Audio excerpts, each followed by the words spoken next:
Hello friends, competitive पाठशाला में आप सभी लोगों का स्वागत है। तो फ्रेंड्स, आज हम डिस्कस करेंगे 6 to 8 में साइंस से जितने भी क्वेश्चन बनते हैं, जैसे कि जिन लोगों को 6 to 8 का एग्ज़ाम देना है साइंस से, जिनमें 30 नंबर आपके साइंस पूछेगा, 30 नंबर मैथ पूछेगा। तो उस सेक्शन में आपके साइंस में 30 में से 15 नंबर साइंस की पेडोलॉजी पूछी जाएगी, 15 नंबर साइंस की पेडोलॉजी। और इस 15 नंबर में टोटल आपको साइंस में 10 चैप्टर पढ़ना है। 10 चैप्टर में 15 नंबर कवर करना है। तो यहाँ से जिन लोगों को साइंस थोड़ा वीक है, जिन लोगों का, तो वहाँ से वो सिर्फ पेडोलॉजी पर ही फोकस करें। पेडोलॉजी में अगर आप नंबर गेन कर लेते हैं और उधर जो उसका है बाकी का पोर्शन 15 नंबर अगर आप वहाँ से नहीं कवर भी कर पाते हैं, 2-4 अगर वहाँ से कवर कर लिए, 12 नंबर यहाँ से कवर कर लिए कम से कम, तो 16-17 नंबर आपके आराम से साइंस में आ जाएंगे। तो चलिए, इसकी जो पेडोलॉजी है 6 to 8 की, पहले देख लेते हैं कि टोटल आपको कितने चैप्टर पढ़ने हैं। पहला है विज्ञान की प्रकृति एवं संरचना। पहला चैप्टर विज्ञान की प्रकृति एवं संरचना किस प्रकार की होती है, उससे एक प्रश्न पूछेगा। नेक्स्ट है कि प्राकृतिक विज्ञान लक्ष्य एवं उद्देश्य, दूसरा चैप्टर है। तीसरा चैप्टर है विज्ञान का महत्व एवं इसकी समझ, विज्ञान का क्या महत्व होता है और इसकी क्या क्या समझ बच्चे के अंदर है, उससे रिलेटेड जो भी प्रश्न बनेंगे वो पूछे जाते हैं। नेक्स्ट है चौथा चैप्टर उपागम एकीकृत उपागम। उपागम क्या होते हैं या फिर एकीकृत उपागम क्या होते हैं, वो है। पांचवा चैप्टर है विज्ञान शिक्षण की विधियाँ और छठवां चैप्टर है नवाचार। सातवां है शिक्षण सहायक सामग्री, शिक्षण सहायक सामग्री मूल्यांकन, विज्ञान शिक्षण से संबंधित जितनी भी समस्याएं हैं वो। और नेक्स्ट है उपचारात्मक शिक्षण। इतने प्रश्न, इतने चैप्टर आपको पूरा पढ़ना है किसमें, 6 to 8 के पेडोलॉजी साइंस के पोर्शन में।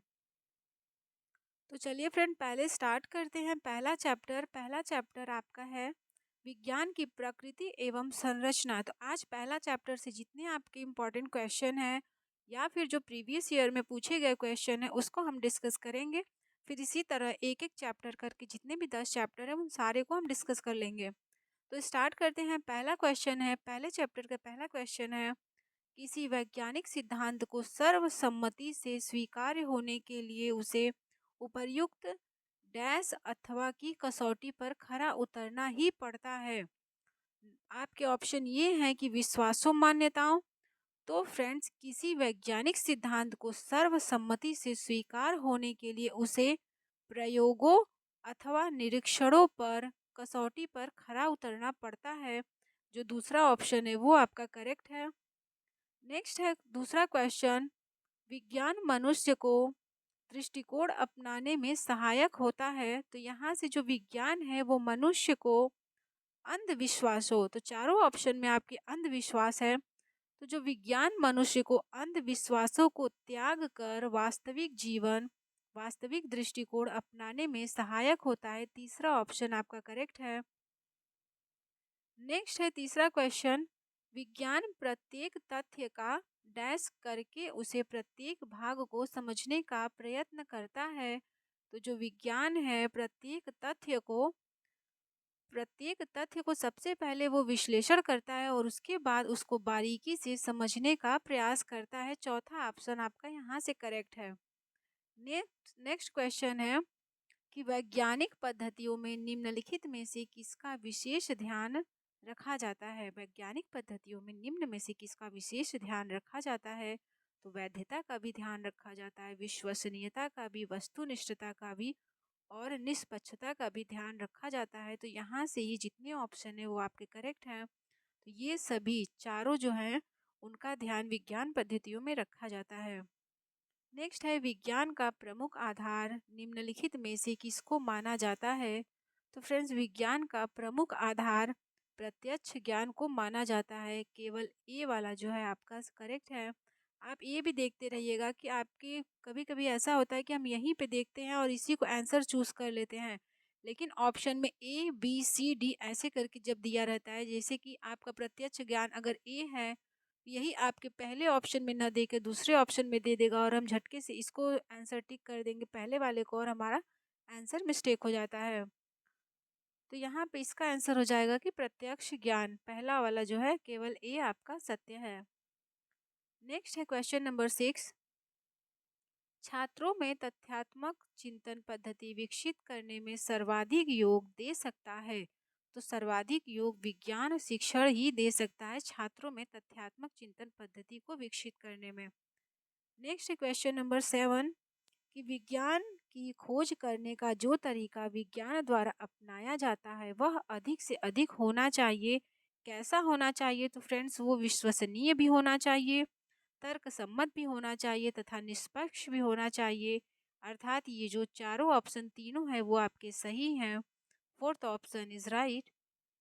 नेक्स्ट है क्वेश्चन नंबर 8। हमारी ज्ञान अनुभूतियों की अस्त व्यस्त भिन्नता को एक तर्कपूर्ण विचार प्रणाली द्वारा निर्मित करने के प्रयास को विज्ञान कहते हैं। ये आपका स्टेटमेंट किसका है? तो ये स्टेटमेंट आइंस्टीन महोदय का है। नेक्स्ट है क्वेश्चन नंबर 9। सामान्य ज्ञान का संगठित एवं सुव्यवस्थित रूप क्या कहलाता है? तो ये आपका फ्रेंड्स विज्ञान कहलाता है। ऑप्शन 2 राइट है। नेक्स्ट है क्वेश्चन नंबर 10 कि विज्ञान शिक्षण में वैज्ञानिक विचार होते हैं किसी व्यक्ति विशेष की धारणा पर निर्भर करते हैं? बिल्कुल नहीं, एक से अधिक व्यक्ति विशेष की धारणा पर निर्भर करते हैं। ये भी आपका इनकरेक्ट है। जबकि जो विज्ञान के सिद्धांत होते हैं वो पूर्णतः पक्षपात होते हैं, पूर्णतः पक्षपात रहित होते हैं। नेक्स्ट है 11 नंबर क्वेश्चन। विज्ञान की संरचना के संदर्भ में निम्न में से क्या सत्य है? विज्ञान अपने मूल में केवल एक प्रक्रिया है या फिर विज्ञान अपने मूल रूप में प्रक्रिया का परिणाम है? नेक्स्ट है कि विज्ञान अपने मूल रूप में एक प्रक्रिया तथा परिणाम दोनों है। तो फ्रेंड्स विज्ञान अपने मूल में एक प्रक्रिया और परिणाम दोनों है। तीसरा ऑप्शन यहाँ से आपका राइट है। नेक्स्ट है विज्ञान शिक्षण में सर्वाधिक महत्व है किसका? विज्ञान के शिक्षण में सर्वाधिक महत्व है तो ज्ञान प्राप्ति के मार्ग का, जो विज्ञान शिक्षण में ज्ञान प्राप्ति के मार्ग का सर्वाधिक महत्व होता है। नेक्स्ट क्वेश्चन है 30 नंबर। विज्ञान प्रयोग सिद्धि निरीक्षणों की संचयी और अनंत श्रृंखला है जिसका परिणाम अवधारणा और सिद्धांतों का निर्माण है। यह परिभाषा विज्ञान के विषय में क्या प्रदर्शित करती है? तो ये परिभाषा विज्ञान के विषय में ये प्रदर्शित करती है कि विज्ञान प्रक्रिया और उत्पाद दोनों है। नेक्स्ट है कुछ ऐसे प्रश्न जो इस चैप्टर से प्रीवियस ईयर में पूछे गए हैं, जैसे कि ये 14 नंबर का क्वेश्चन आपके सीटेट 2011 में पूछा था। तो विज्ञान की कक्षा में विद्यार्थियों में शोध कार्य से संबंधित दक्षताओं का विकास करने हेतु कार्य का चुनाव करते हुए एक शिक्षक पाठ का चुनाव करेगा। किस प्रकार के पाठ का चुनाव करेगा? तो ऑप्शन है कि जिसे कक्षा में अधिक विद्यार्थी पसंद करें या फिर जिसे वह सोचता है कि विद्यार्थियों के लिए महत्वपूर्ण होना चाहिए। नेक्स्ट ऑप्शन है कि जो विद्यार्थियों के दैनिक जीवन से संबंधित समस्या हो और उस कक्षा के पाठ्यक्रम का भाग भी हो। तो फ्रेंड्स जो तीसरा ऑप्शन है वो आपका सारे ऑप्शन से सबसे ज़्यादा बेस्ट ऑप्शन है। नेक्स्ट है कि 15 नंबर क्वेश्चन। विज्ञान में पाठ्यचर्या योजना के विषय में निम्नलिखित में से कौन सा सर्वाधिक उपयुक्त है? अगर आप विज्ञान में पाठ्यचर्या योजना बना रहे हैं तो उसमें सबसे ज़्यादा बेस्ट क्या होता है? प्रत्येक सत्र के लिए पहला ऑप्शन है कि प्रत्येक सत्र के लिए प्रत्येक कार्य इकाई का विवरण देना, ये तो आप कभी नहीं करेंगे। नेक्स्ट है कि पूर्व अधिगम पर निर्मित करने के लिए प्रत्येक पाठ के विशिष्ट अधिगम उद्देश्यों की योजना बनाने के लिए की जाती है। दूसरा ऑप्शन कुछ हद तक ठीक है लेकिन आगे के पढ़ते हैं। प्रत्येक सत्र में किए जाने वाले वैज्ञानिक प्रकरणों को निर्धारित करने के लिए की जाती है या फिर वैज्ञानिक अध्ययन को दूसरे विषय क्षेत्रों के कार्य के साथ जोड़ने के लिए की जाती है। तो यहाँ पे जो दूसरा ऑप्शन है वो सबसे ज़्यादा बेस्ट है कि आपका जो अधिगम उद्देश्य है उसको पूर्व ज्ञान से जोड़ने के लिए ये कार्य किया जाता है। नेक्स्ट है 16वां क्वेश्चन। विज्ञान की कक्षा में निम्नलिखित गतिविधियों में से किसका सबसे कम शैक्षिक मूल्य है? सबसे कम शैक्षिक मूल्य किसका है? तो सरल प्रयोगों के बारे में पढ़ाना, ये जो है विज्ञान की कक्षा में सबसे कम महत्वपूर्ण है। बाकी वैज्ञानिक सिद्धांत की चर्चा करना, डिजाइन बनाना, मॉडल तैयार करना, ये सभी विज्ञान की कक्षा के लिए मूल्य हैं, लेकिन सरल प्रयोग के बारे में पढ़ाना ये सबसे कम इम्पोर्टेंस रखता है एक साइंस की क्लास के लिए। नेक्स्ट है क्वेश्चन नंबर 17। निम्नलिखित में से कौन सा वैज्ञानिक प्रवृत्ति वाले व्यक्ति की व्यक्तित्व विशेषता को प्रदर्शित नहीं करता है? तो ये जो है आपके पक्षपाती जो राय होती है वो आपके वैज्ञानिक प्रवृत्ति वाले व्यक्ति की व्यक्तित्व की विशेषता नहीं है, क्योंकि साइंस आपका यही है कि विज्ञान क्या है, तो एक पक्षपात रहित राय है। तो इसमें पक्षपात रहित है, लेकिन यहाँ पे दिया है कि पक्षपाती राय, इसलिए ये ऑप्शन आपका इनकरेक्ट है। दूसरा ऑप्शन आपका यहाँ से राइट हो जाएगा। नेक्स्ट है वैज्ञानिक ज्ञान के बारे में निम्नलिखित में से किस कथन से आप सहमत नहीं हैं? तो ऑप्शन है कि वैज्ञानिक ज्ञान निरपेक्ष, निश्चित और शाश्वत होता है, या फिर वैज्ञानिक ज्ञान के विकास में कल्पना शक्ति और सृजनात्मकता सम्मिलित होती है। नेक्स्ट है कि वैज्ञानिक ज्ञान सामाजिक एवं सांस्कृतिक रूप से अंतः स्थापित है, या फिर वैज्ञानिक ज्ञान सिद्धांतों से निकलता है। फ्रेंड्स, यहाँ पे आपका जो तीसरा है कि वैज्ञानिक ज्ञान सामाजिक एवं सांस्कृतिक रूप से अंतः स्थापित है, तीसरा वाला आपका वैज्ञानिक ज्ञान के बारे में सत्य कथन है। नेक्स्ट है क्वेश्चन नंबर 19 कि वैज्ञानिक विधि के लिए सामान्यतः निम्नलिखित चरणों का पालन करने के लिए कहा जाता है। तो नीचे दिए गए ये 5 चरण हैं, इनको आप वैज्ञानिक विधि के अकॉर्डिंग सीक्वेंस में लगाइए। तो सबसे पहले हम क्या कहते हैं, सबसे पहले समस्या की पहचान की जाती है। तो नंबर 1 पे समस्या की पहचान करेंगे। उसके बाद फिर फ्रेंड्स नंबर 1 पे समस्या की पहचान करेंगे, फिर परिकल्पना बनाएंगे, फिर उसके बाद परिकल्पना बनाएंगे, और उसके बाद फिर परिकल्पना जब बन जाती है आपकी, तो परिकल्पना का परीक्षण किया जाता है। परिकल्पना का परीक्षण किया जाता है, तो ये आपका तीसरा पोजीशन लेगा। फिर आंकड़ों को एकत्र करेंगे और लास्ट में हम निष्कर्ष निकालेंगे। तो पहला 1 2 3 इस तरीके से उसको अरेंज करेंगे। तो आपका यहाँ पे जो ऑप्शन दिया हुआ है, इस ऑप्शन के अकॉर्डिंग आपके ऑप्शन सी वाला जो लास्ट वाला ऑप्शन है कि CBDAE, ये आपका सीक्वेंस राइट होगा। नेक्स्ट है विज्ञान की प्रकृति के संबंध में उस कथन की पहचान कीजिए जो ठीक न हो। कौन सा कथन है जो ठीक नहीं है? तो विज्ञान में अनुमान और अटकल का भी स्थान होता है।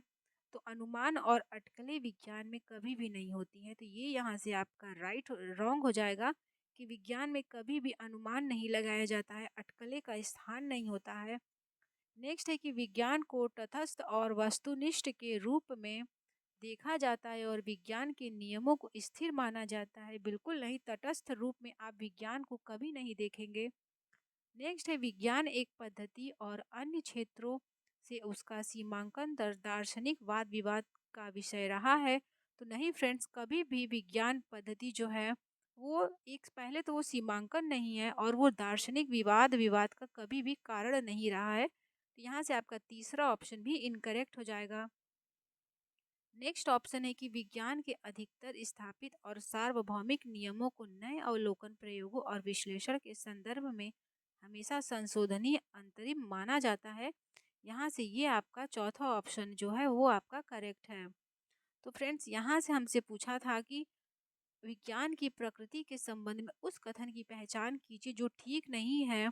तो यहाँ पे आपका क्वेश्चन के अकॉर्डिंग ये वाला भी आपका गलत ही था, क्योंकि वैसे तो ये सही है लेकिन वैसे क्वेश्चन के अकॉर्डिंग ये भी गलत है, ये भी गलत है, तीसरा भी गलत है। यहाँ पे पूछा है कि ठीक नहीं है, उस हिसाब से जो चौथा वाला है ये आपका ठीक नहीं है और यहाँ से यही आपका आंसर होगा। नेक्स्ट है 21 क्वेश्चन कि विज्ञान तकनीकी के संदर्भ में निम्न में से कौन सा सर्वाधिक उपयुक्त है? तो ऑप्शन आपके हैं कि विज्ञान विज्ञान जो है वैज्ञानिक पद्धति का अनुगमन करता है जबकि तकनीकी ऐसा नहीं है, या फिर विज्ञान तकनीकी की तुलना में ज़्यादा सृजनात्मक है। नेक्स्ट है कि विज्ञान मुक्त अंत वाला है जबकि तकनीकी लक्ष्योन्मुखी है। तो फ्रेंड्स, ये वाला जो है वो आपका करेक्ट है कि विज्ञान मुक्त अंत वाला होता है और जो तकनीकी होती है वो लक्ष्यमुखी होती है। नेक्स्ट है क्वेश्चन नंबर 22, ये आपके सितंबर 2016 में पूछा था विज्ञान पाठ्यक्रम की प्रक्रियात्मक वैधता के मानदंड की अपेक्षा क्या मानदंड की अपेक्षा विज्ञान को मूल्यों से मुक्त सामाजिक सरोकार से अप्रभावित विषय के रूप में प्रस्तुत किया जाना चाहिए, या फिर विज्ञान को एक ऐसे विषय के रूप में पढ़ाया जाना चाहिए जिसकी अनूठी विशिष्टताएं हो। तो फ्रेंड्स, यहाँ पे जो विज्ञान है यहाँ पे उसको पढ़ाने के लिए शिक्षार्थियों को ऐसी प्रक्रियाओं में व्यस्त रखा जाना चाहिए जो वैज्ञानिक सोच को पैदा करने की दिशा में ले जाती हैं। चौथा ऑप्शन आपका यहाँ से राइट है। इस प्रकार जो आपके साइंस का पहला चैप्टर था, हमने आज पूरा कवर कर लिया। जितने भी प्रीवियस ईयर में पूछे गए क्वेश्चन थे, नए क्वेश्चन का पैटर्न क्या था, वो सभी हमने यहाँ से डिस्कस कर लिया। बाकी के जो 9 चैप्टर अभी भी आपके बचे हुए हैं, उसको हम बारी बारी करके एक एक चैप्टर करके पूरा क्लियर कर लेंगे, जिससे कि अगर पेडोलॉजी से प्रश्न आपके 15 नंबर के आए 6 to 8 में, तो आप उसको आसानी से 15 में से 12-13 तो आप आराम से कवर कर लेंगे। ठीक है फ्रेंड्स, तो चलिए मिलते हैं नेक्स्ट क्लास में नेक्स्ट चैप्टर के साथ। तब तक के लिए चैनल पर बने रहिए, लाइक कीजिए, शेयर कीजिए, सब्सक्राइब कीजिए। Bye bye.